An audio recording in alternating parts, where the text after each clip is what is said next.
যে অনেকে আছে যে মসজিদে প্রবেশের সময়ও দোয়া করতে পারে না, বাইরেও দোয়া করতে পারে না। এই জন্য আসেন আমরা এই সব সময় যদি ঢোকার এবং বাড়ার দোয়া পড়ি, এবং কোন পা আগে দিতে হবে বা বাইরের সময় কোন পা দিতে হবে, এবং আমাদের জুতার উপর পা কোন আগে ঢুকাইতে হবে, প্রত্যেকে এই জিনিসগুলো আমাদেরকে জানার দরকার। অনেকে আছে যে কোন পা আগে দিতে হবে, বাইরের সময় কোন পা দিতে হবে, কোন পা আগে জুতার মধ্যে ঢুকাইতে হবে, অনেকে জানে না।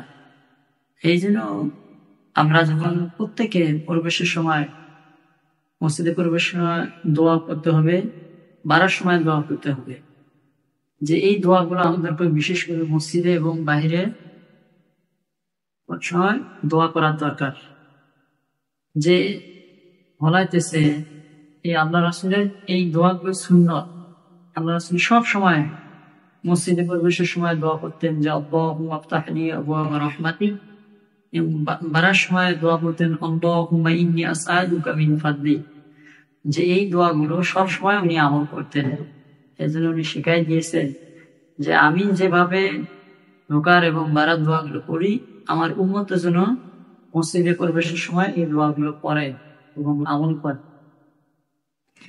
বিশেষ করে এই যে মসজিদে প্রবেশের সময় দোয়াগুলো আমল করার দরকার। কেননা আমরা যদি দোয়া না করি আমাদেরকে শয়তান ওয়াসওয়াসা দেয়।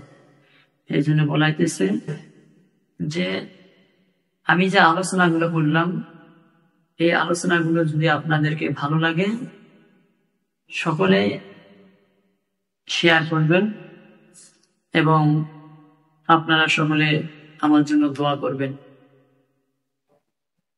সুবহানাল্লাহি ওয়া বিহামদিহি, সুবহানাকাল্লাহুম্মা ওয়া বিহামদিকা, আশহাদু আল লা ইলাহা ইল্লা আনতা, আস্তাগফিরুকা ওয়া আতুবু ইলাইক।